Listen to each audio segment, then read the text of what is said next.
Welcome to the Say It Different podcast. My name is Tyler, and I'm joined every episode with my great friend, Justin Dailey. Our hope is to have real, authentic, and helpful conversations about the issues that we're all facing and talking about. Our perspective is going to say it different. Welcome back, everybody, to the Say It Different podcast. Justin, how are you? Doing great. Good. Quick response. Yeah, Week 3, season 2. Yeah. We are all in. Yeah. So I'm ready. This episode is coming out just a couple of days after Valentine's Day. Okay. Valentine's Day, I imagine most of our audience celebrated in some way or fashion. And if they didn't, I don't mean they're probably paying for it. I don't, right. Or maybe they're single. And I don't mean to poke at something there. Yeah. I'm just trying to include everybody today. For sure. What are your thoughts on Valentine's Day? I think it's a made up holiday to sell flowers and candy. Do you celebrate it at all? Yes, but if you need a holiday to remind you to show the person that you love, you appreciate them, I feel like it's a sales tactic. Okay. Yeah. Would you encourage the men out there that are married or dating in a serious relationship to celebrate Valentine's Day? I would encourage them to treat every day like Valentine's Day. See, that's why you listen to Say It Different. Yeah. That's the kind of guidance and information you need. Yeah, and get them flowers when they're not overpriced. Yeah. Yeah. What's interesting to me is you're a very complicated man. There's sometimes I like that term, complicated. It's over high maintenance. I don't think I'm high maintenance. I think I'm complicated. No, you're very complex, multi-layered, like an onion, right? And what's interesting to me is I'll come to you with a situation like we did a couple episodes ago. About, how to handle my wife with the streaming practices. Yep. And you look at me. We solved a lot of problems that day. Well, you look at me and you answered, do what's best for the relationship, not what's principle. Yes. I asked you about Valentine's Day. Yeah. It's a very principled response. Make no mistake. I have reservations already, and we are going to be celebrating Valentine's Day. Okay. Yeah, no, I'm not saying that I'm not going to do it. I'm just saying I don't like it. Yeah. Have you thought? Here's what Which isn't that kind of what marriage is? You just make a lot of decisions for the greater good. Yeah. Yeah. We're kind of like superheroes like that, right? It is a made up holiday to sell things. But if Gabby wants to celebrate it, then we're going to celebrate it. Does the guy at the red light that's selling the roses ever get you? Does he ever hit like a soft spot? If it's February 13th? No. No? Okay. Very few things at a stoplight affect me. I'm in a hurry to get things done. His business has to hit though on February 14th. On Valentine's Day, he hits. Yeah. He hits. Yeah. No, regardless of how poorly his sign reads, he crushes. That's great. Well, I want to use Valentine's Day as a little excuse to just lean in on a love discussion. Okay. Will be the love doctors. The Christian love doctors. Christian love doctors. Yeah, we'll redeem the love doctors. Okay. But I think let's start maybe with marriage. Okay. You and I are married. Yes. And we give we're married to Kelly and Gabby. Not to each. That's good. That's good clarification. I just want to make sure everybody. We may have lost some of our audience after clarifying that. We say it different, but we live pretty biblical. Yeah. Well, we do live different compared to how many to the world. Yes. Yeah. Just to be very clear. Yes. Good. Your wife is named Kelly, and my wife is named Gabby. And we are great friends. We are great friends. Yes. Okay, and sorry, continue. Happily married. We are both married to women. And both believe in practicing Valentine's Day. Yes. Yeah. So I think looking at marriage, what would you say some of your best practices would be? Ooh. I think it's figuring out how to love them the way that they receive love.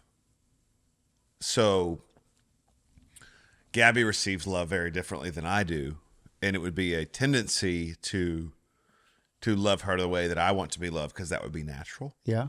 And so finding out what makes a difference to her. So calling her when I leave a place, checking in with her, words just of affirmation, telling her I love her, telling her I miss her, even if I don't know why we miss each other because we just saw each other 2 hours ago. But if I text her like, hey, miss you, thinking about you, huge. Yeah.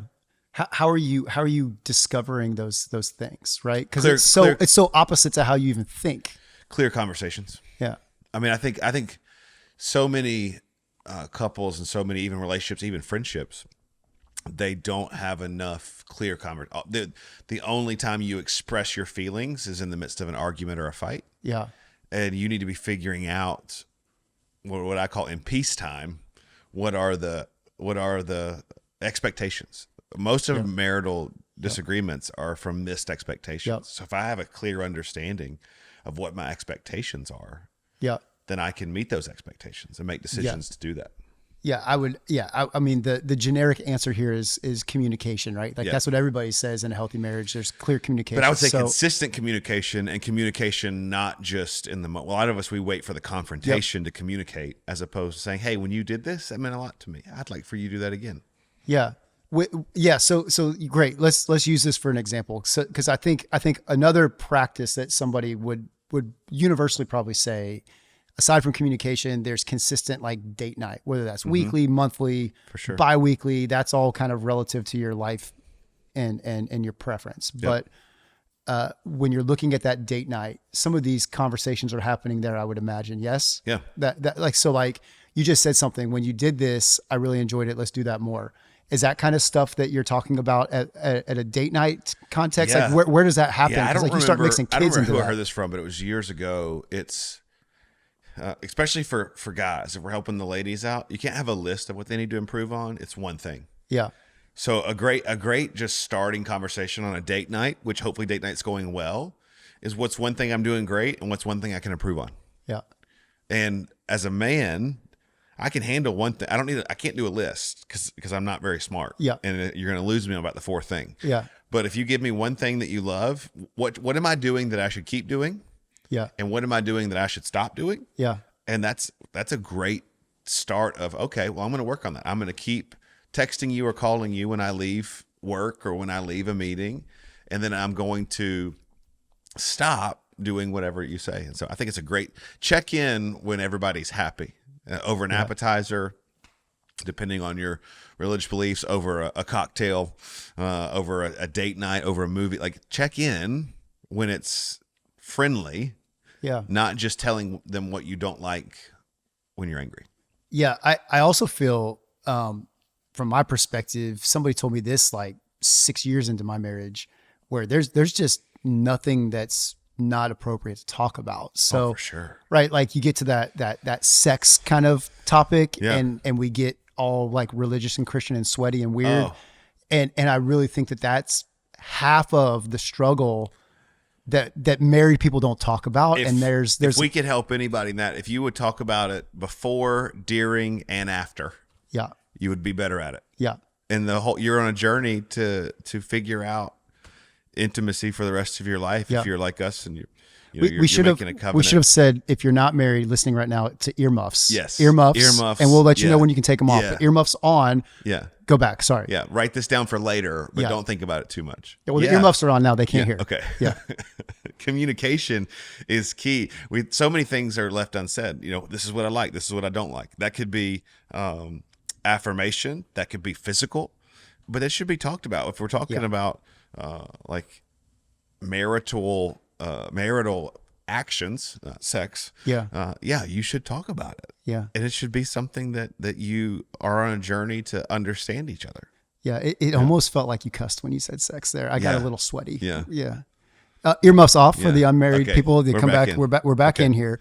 I feel another thing, when I'm thinking about this idea and this topic is from my perspective as the husband and as the man, what I find myself up against on a regular basis is the areas that I'm frustrated in are actually just moments of me being selfish more often than not than something I actually need to address. So like I've found that marriage is one of the things, like anything, kids, all those things that just reveal more about what's wrong with me than it reveals what's wrong about my wife. So marriage is definitely a mirror. I mean, God gave us a spouse both for procreation, be fruitful, multiply. He gave us a spouse to a helpmate. Says in Genesis, it's not good for a man to be alone. So he gave us a spouse, but I think he gave us a spouse as a refining tool, because you just decide to spend the rest of your life with somebody. Yeah. And they're going to do things that you don't like. They're going to reveal things in your character and your attitude and your journey. So yeah, I think marriage oftentimes is a mirror to say this is what's good and what's a strength of mine, and then oftentimes this is a weakness. Like I need to figure this out. Yeah. How about this? Do you always feel in love with your spouse? Oh no, that's impossible. I think that's what Yeah. the world would tell you. You know, I just don't feel it anymore. Well, then make decisions that you used to make and find the feelings throughout the day. I mean, you could be happy one minute, somebody cuts you off in traffic. You could be singing worship, and then we're like, F you. Like, because that's a anger response. Like, there's times where I wake up and I think you are my favorite person in the whole world. And then there's times 4 hours later where like, I don't think I have anything good to say to you in this moment. Yeah. No, I think that's why communication is so important. And love, like true love, is a decision. Just like Jesus made for us to live and to die for us, it was a decision. He didn't feel like it. It says in the Garden of Gethsemane that like, take this from me. I don't feel like doing this. It's the same way loving your wife or a wife loving a husband. I make a decision to love you. But yes, what I would say is feelings are great indicators of the health of the relationship. If you find yourself feeling oftentimes not in love, then you should figure out what you lost. Like what happened? What did I used to do that I don't do anymore? What did they used to do that they don't do anymore? Yeah. And so I think it's a great indicator. It's a great gauge of the health of your relationship. But no, you're not going to every season, especially when you got young kids, you've got a new job, you got stress. Like there's going to be things that affect your marriage, and that's okay. But you got to fight for it. Yeah. Yeah. One of the toughest times for me is in the middle of the night when I get hit with like a backhand in the sleep. Yeah. Right. There's like a twitch in the sleep. Do you retaliate? I catch a backhand and it just wakes you up and you feel like someone just broke into your house. Yeah. And then you realize, oh, I got a sleep backhand. Yeah. Maybe it wasn't a sleep backhand. I don't like being woken up. Or a kick. Yeah. Sometimes I'll get a kick. Kelly's a kicker. Just every once in a while. Yeah. Not all the time. Every once in a while. Yeah. So Gabby's from Mexico and her family. And so I do a pillow wall and I call it the border. Yeah. And she has to check in. The wall. Yeah, she has to check in if she wants to cross full green card. Cross the border. So we have a full discussion every night. Like, hey, just so you know, if you come across this line, you could get deported. And that's not a political statement. It's a marriage thing. So maybe if you're struggling with boundaries, I got to build a wall. Yeah, you got to build a wall. I got to build a wall. Yeah, and Kelly's. And that's not. We're not trying Kelly's to make. Kelly's going to pay for it. We're not trying to make a Trump versus Biden thing here, but there could be a wall needs to be built. No walls in your emotional relationship, but maybe walls so you can sleep better. I'm also not a cuddler. So to how we started the conversation, maybe some people have a wife that's a cuddler, but I'm not going to show my love through a cuddle session at night. I'm trying to sleep. I got one mission when I'm laying down in bed, and that's to sleep. Well, I have two missions. I was very clear when before getting married. When it's not there's, date there's night. two things in a marriage, not if you're single. In a marriage, there's two Earmuffs. things. There's two things that I would like to do in a bed. One of them is sex, and the other one is sleep. Yeah. And if you want to cuddle, we want to watch a movie. That's on the couch. And I hope this isn't too much, but only one of those should last 8 hours. 8 hours is like a long time. Yeah. There's some commercials there's some commercials after 4 hours. You need to see a doctor. Yeah. We should move topics to the dating. Let's go back into the time machine. Okay. So earmuffs off, back into dating. Let's talk about dating because there could be some people out there that are dating. Could be, as we said at the beginning of the episode, some singles out there that are just praying they're ready to mingle. Single, ready to mingle. That was the old. That's our Oviedo location. That was Call that college night. Yeah. So I maybe want to start with this. When I'm dating, how do I know what I'm looking for? Like, what do I need to look for? Not to get super spiritual with it, but I think you're looking for a spiritual partner for life if you're listening to this and you're a Christian, and to enter into covenant with somebody. So you need to look somebody that's going the same direction you're going, at a similar pace that you're going. And so, like, hey, what do you mean by pace? Yeah, like that their passions are for their calling and for their future and for the kingdom of God. Like, not everybody's going to be the same gifting or the same lane. So it's not like I need to look at somebody, they're into everything I'm into. That's not it. But like, I have goals to use my gifts for the glory of God. I have goals to achieve my highest and best for what God has for me. I need to find somebody that has that same trajectory, that same pace in their life. Yeah. Because I don't want somebody that I have to drag or somebody that I feel so overwhelmed because they're so much further ahead than me. How are you determining? Like, how do I determine if they're at the same pace as me? Like, the passions are easy because you're feeling that in conversation. Yeah. I think that's time.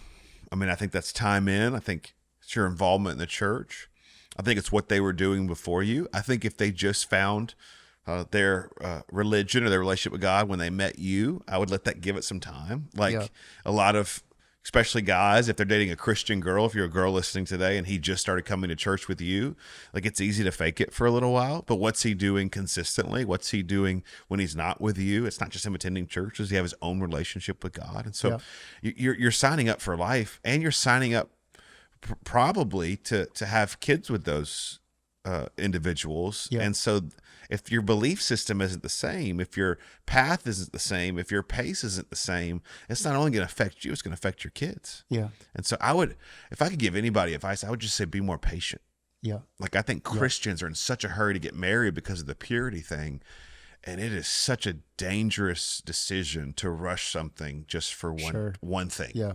And so I would just say, ask the questions, get to know their family, get to know them, their friends. Who are they with when you're not around? I mean, there's just, and time tells you that. So I'm not saying that I don't believe in true love or love at first sight or people that get married get married fast missed it. But I would say, as a general rule, I would go slower. And I would see what their life looks like over a extended amount of time. That's great. I agree 100% with all that stuff. I also am curious. You've got 2 boys. Here's one more thing. How do they treat women that aren't you? So maybe they don't have if they have a healthy relationship with their mom, if their mom's healthy, how do they treat their mom? Because you can fake it when you're just trying to win somebody over, but like, how do they treat their mom, their dad? How do they treat the servers? How do they treat customer service people? Like, you're going to see a lot. Like, if they just treat you good and they treat everybody else poorly, that's a big red flag. Yeah, absolutely. No, I think that's what I was trying to kind of get to. I'm looking at, I have a son, you've got 2 sons. What's the craziest thing to me is I've got a couple years before I'm really in the thick of the dating world. And it's such a foreign thing to me because, right, to just put on my boomer hat here, I grew up in a day where you had to walk up to the locker and ask a girl out, like face to face, and deal with the rejection and the sweats and all of it, like in real time. Yeah, we were barely text messaging. Now it's like a swipe left or a swipe right, and that's how the game works now, right? So I'm curious where your head's at as you're thinking about your kids starting to step into dating stages. I don't want to get. This is probably how I talk to my boys. Is probably more for like a men's conference than a podcast. But I approach it. I think I would say, parents, be more open. They're hearing it. The stuff that I tell my 13-year-old would shock you because they're hearing it from classmates. They're hearing it from YouTube. They're hearing it from all these places. And so we have a very spiritual and biblical approach first, but I'm very practical with the dangers of what's out there with social media, with the internet, with conversations, with being sexually active at a young age. So we're talking about everything. Here's God's best, but here's what you could be accused of. Here's what could happen. And so I would just say, parents, your kids are hearing it. Don't hide those tough conversations. Go all in and be honest and be not inappropriate. There is age appropriate things. There's great resources. There's great books. There's great counselors.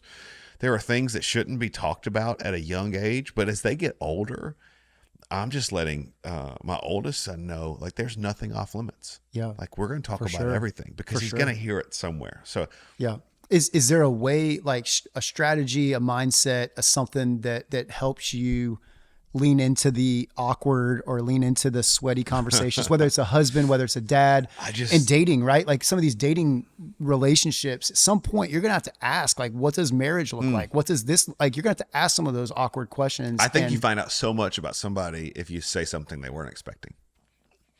Okay. So I'm always over the top with Bentley, with Gabby. And I would say, if you're really trying to marry somebody, I would try and scare them away. If I give somebody any advice, somebody that that went through betrayal and tragedy and had a second chance at marriage.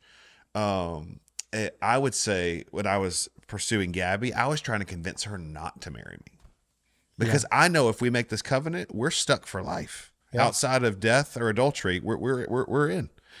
And so we're trying to convince people to marry us. I think once you get into the point where you're saying, I love you, and you're talking about engagement, you need to see everything. Like, these are my weaknesses. These are my flaws. This is where I fall short. This is what I'm good at. Like, we're making a decision for life. I think we should have almost over the top real conversations, because in about 6 weeks or 6 months, I'm not going to be able to hide this anymore. Yeah. Like, I don't do well with the hamper, the laundry hamper. It's going to be around it, but it's probably not going to be in it. That's something you need to know. And I'm going to do my best. You got to work on your jump shot with the laundry hamper. Yeah. Like, there's just some things that we need to talk about. Yeah, I hear that. I get that. There's like a psychological study that shows like people can fake it for, I think it's 6 months is like the magic kind of marker in relationships. So like friends, dating, whatever. And it's just kind of this interesting I would say concept. though, if you're dating, again, to go back, watch how they are when they're not directly engaging you. Yeah. I don't think you can make it 6 months. You're going to see some red flags of like, oh, I can't believe they talked to that person. Oh, I can't believe they treated that person like that. Yeah. Oh my gosh, I can't believe they treated their mom or dad like that. So it may not come out with you, but the red flags will come out sooner than later. Right. Yeah. You can't hide it. You can't hide it. This is another interesting thing to me when I think about marriage is you go like way back into like Old Testament days. It was like arranged marriages, right? And 13, 14, 15, 16 years old, you're just getting introduced to this woman or this man, and you're just getting married, and you got to figure that junk out. Yep. And it's such a foreign concept. For sure. Well, because of dating and because of Western culture, we've made it so much of a choice or a feeling, and it's just not. I mean, really, you can figure it out. Yeah. Like, you can. It speaks to the commitment of I'm gonna make biblical marriage. I'm going to make a commitment that I'm not going to, outside of death or you breaking that covenant, I'm not going anywhere. Yeah. And that is what you're deciding. So that's why I think we should, if we can help anybody, it really is going back to like, let me try and convince you not to marry me. Yeah. Because once you do, like, we're done. Like, we're in this for life. And so I think we've spent so much time I think that's why people fall out of love, because they're like, this is not who you were when we were dating. I would just say, be the authentic you the whole time and expect that from them, and probably have a healthier start. Yeah. So in summary, we're going to have regular communication, clarifying conversations about all the things. If we're married. Yep. We're going to celebrate Valentine's Day, but in our heart, we're going to be principally opposed to it. Yeah, it's like the kid that I'm sitting, like physically, but in posture of my heart, I'm standing. Yeah, so I'm going to celebrate Valentine's Day, but I'm not going to like it. And unless your name is Justin Dailey, buy a rose from the guy at the intersection who's selling them on Valentine's Day. Maybe have a conversation on what your wife enjoys, and then do that. Yeah. Well, I would assume most wives would enjoy flowers on Valentine's Day. Yeah. Just the thought. About a kiss from a rose on a grave seal. Batman Forever. If you could play that song when you hand her the rose, that's a magical night. That's not a great movie, but that's a great soundtrack. Yeah, you're going to have a magical night if you hand your wife a dozen roses with Seal playing in the background. Yeah. Well, most of our audiences, you know who Seal is, but you go ahead and Spotify, Google Seal. You won't regret it. You won't regret it. You'll be happy for that. And we could have just made some magic happen for some people out there. Yeah, earmuffs. No magic. If you're single, no magic. Don't listen to Seal until you're married. Yeah. That's magic post. That's step one. Yeah. Step two is, if you're married, you're welcome. Yeah. Yeah. Well, hey, thanks for listening to the episode. We hope it was helpful. If it was, please share it, subscribe, leave a review, 5 stars and 5 stars. Yeah, our new line is 5 stars or just don't listen. If you don't like it, we don't need a comment or a bad rating. We just don't need you to listen anymore. A new season, new phrase. Yeah. 5 stars or don't listen. Yeah. Well, hey, thanks for listening. We'll see you next episode. Man, thank you so much for watching or listening. Make sure you like, subscribe, share. We'd love to hear what you think about the podcast, and follow us on Say It Different Podcast. Not .com, just Say It Different Podcast. I'm old. Hopefully you got it.